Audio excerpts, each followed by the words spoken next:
Shalom, bien-aimés de Dieu. Voici à notre culte dominical. Je vous salue tous au nom de notre Seigneur Jésus-Christ. Grande est notre joie de se retrouver encore une fois en cette matinée, d'apporter la bonne nouvelle de l'Éternel partout où vous vous trouvez. Que Dieu vous bénisse et abonnez-vous massivement à notre chaîne YouTube Kabo Church Télévision et Dieu ne manquera pas de vous faire du bien. Je nous propose en cette matinée à ce texte qui fera sujet de notre message de ce matin. Moi, c'est l'ancien Eric Abeli de l'église Kabo Church. Nous disons merci à Dieu pour cette grâce. Et merci à notre Tata, notre Père spirituel, auprès de qui nous apprenons l'œuvre du ministère. Merci pour cette marque de confiance. Nous sommes dans le livre de Genèse 19. Nous allons faire une lecture kangourou. Nous sommes dans le verset 1 jusqu'à 3. Et puis nous allons prendre le verset 13 jusqu'à 21. Je lis au nom de notre Seigneur Jésus-Christ. Les deux anges arrivèrent à Sodome sur le soir, et Lot était assis à la porte de Sodome. Quand Lot vit, il s'éleva pour aller au-devant d'eux, et se prosterna la face contre terre. Puis il dit, « Voici mes seigneurs, entrez chez vous, je vous prie, dans la maison de votre serviteur et passez la nuit. Lavez-vous le pied, vous vous leverez de bon matin et vous poursuivrez votre route. » Non, répondit-il, nous passerons la nuit dans la rue.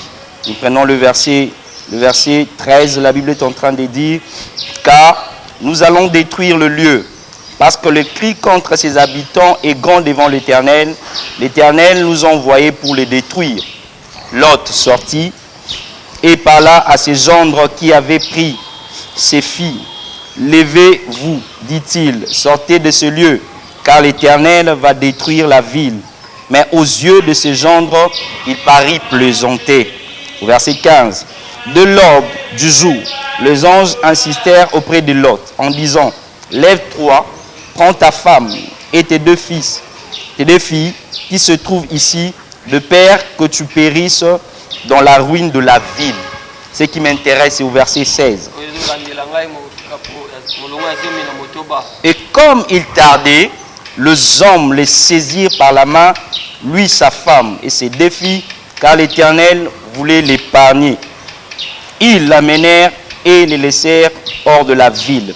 Après les avoir fait sortir, l'un d'eux dit, « Sauve-toi pour ta vie, ne regarde pas derrière toi et ne t'arrête pas dans toute la plaine. Sauve-toi vers la montagne de peur que tu ne périsses. » Au verset 18, Lot leur dit, « Ô Seigneur, voici je trouvais grâce. » J'aime ce qui est repris au verset 19. «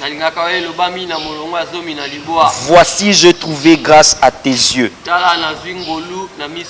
Et tu as montré la grandeur de ta miséricorde à mon égard, en me conservant la vie. Mais je ne puis me sauver à la montagne, avant que le désastre m'atteigne et je périrai.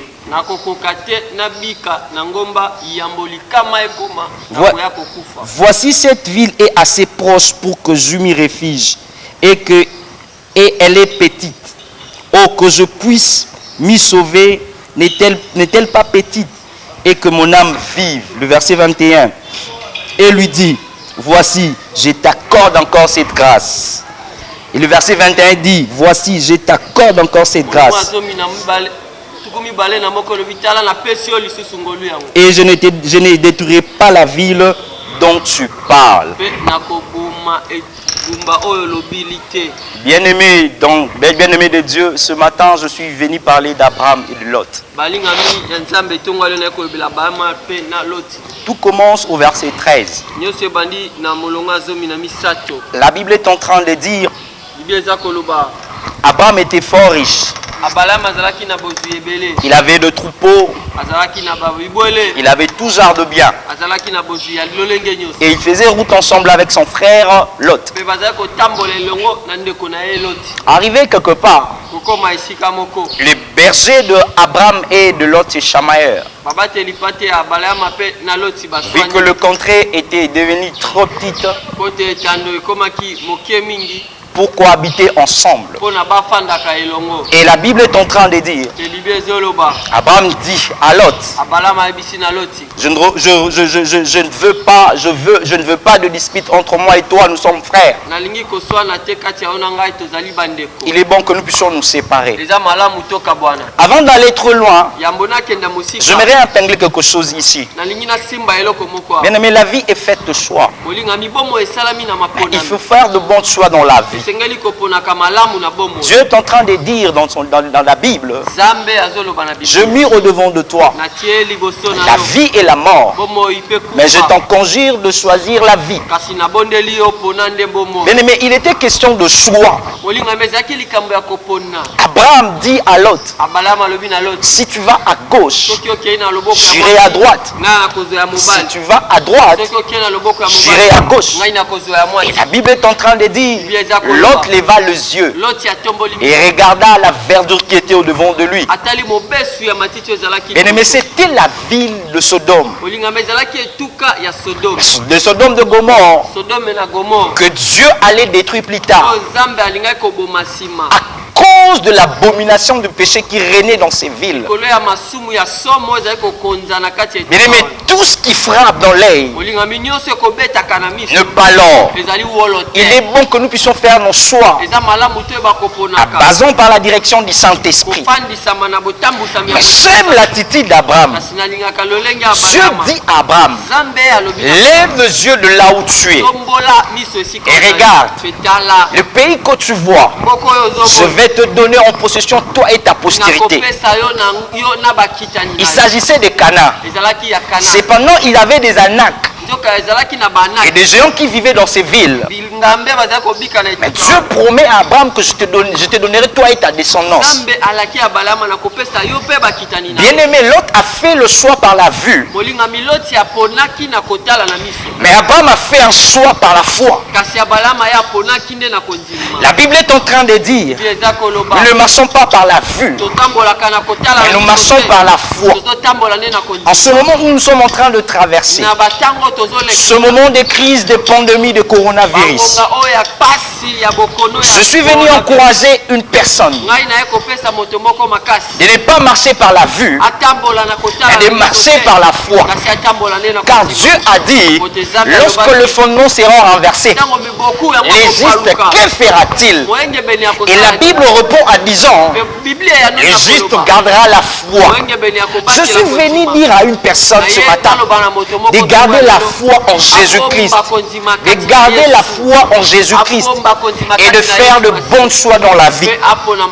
La Bible est en train de me parler de Samuel et des fils d'Élie, Phiné et Ophni. Cependant qu'Ophni et Ophni faisaient du n'importe quoi dans les sacerdoces, jusqu'à aller même coucher avec les femmes dans l'hôtel, au devant de l'hôtel. À cette époque, Samuel a fait un choix. Ce n'est pas suivre la race des élus de Dieu. En cette matinée, je suis venu te dire de ne pas suivre la race des élus de Dieu. De ne pas marcher selon la vie, mais selon la foi. Mais cela continue jusqu'au verset 18. La Bible est en train de dire, Abraham est assis au sein de Mamré. Et 3 personnes passaient au devant de lui.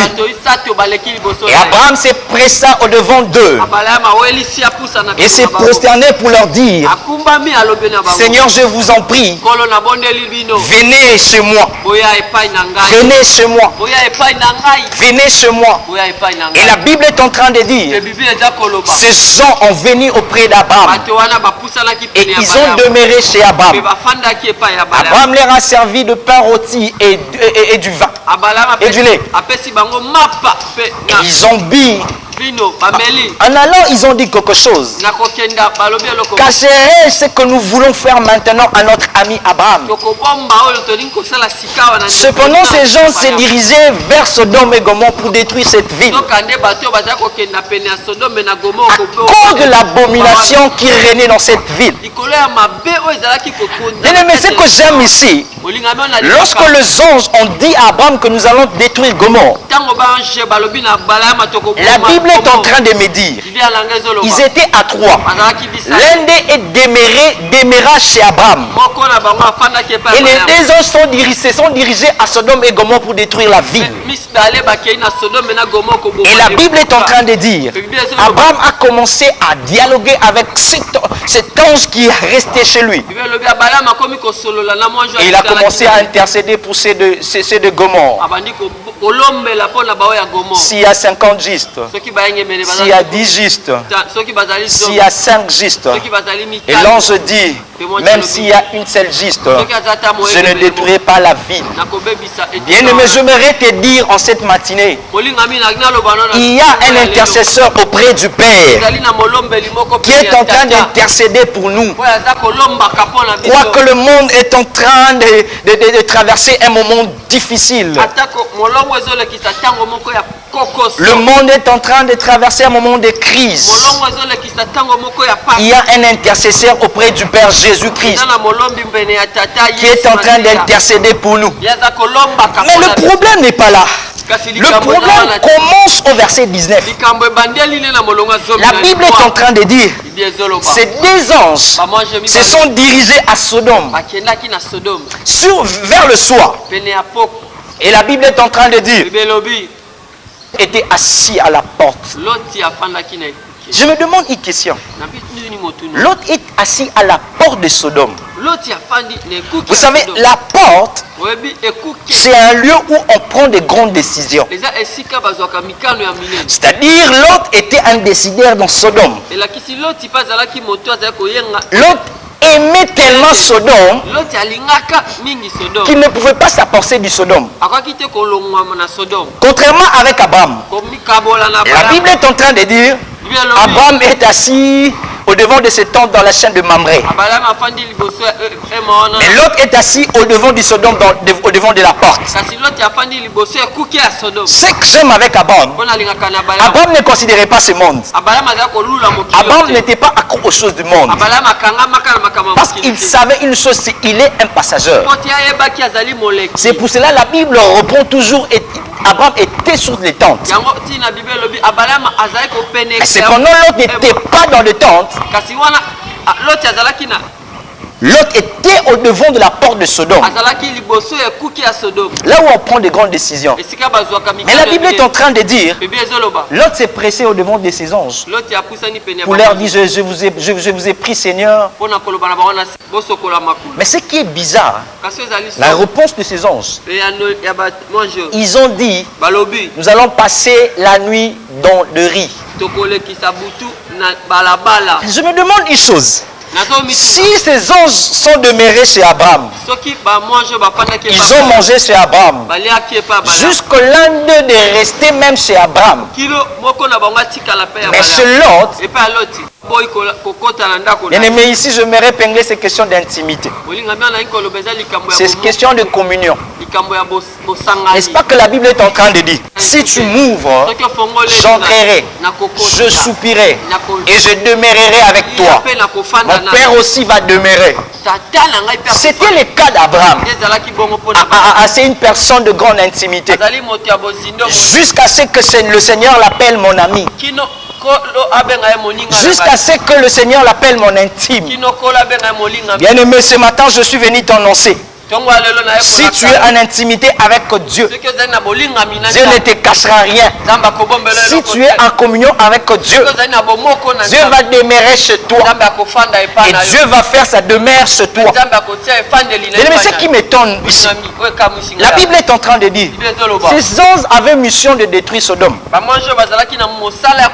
à cause de l'intercession d'Abraham, Dieu a voulu épargner Abraham, a voulu épargner Lot et sa famille. Mais ce qui est bizarre dans ce contexte, la Bible est en train de dire, les anges étaient dans la maison. Mais le peuple qui était dehors voulait aller avec les anges. Quelle abomination! Jusqu'à ce que l'autre leur dit, j'ai 2 filles vierges ici. Je peux leur donner et en faire ce qu'ils voulaient. La Bible est en train de dire, ces gens ont refusé. Mais ce que j'aime, les anges ont frappé ces hommes d'aveuglement. Ils ont frappé ces hommes d'aveuglement. Bien aimé, tout ce que l'ennemi est en train de planifier contre toi, je prie que Dieu leur frappe d'aveuglement, afin que tu sois nu vu, nu perçu dans leur camp, mais visible dans les camps de l'ennemi. Mais j'entre maintenant à la vive de mon message de ce matin. Au verset 16, la Bible est en train de dire, et comme il tardait, les hommes les saisirent par la main, lui, sa femme et ses 2 filles, car l'Éternel voulait l'épargner.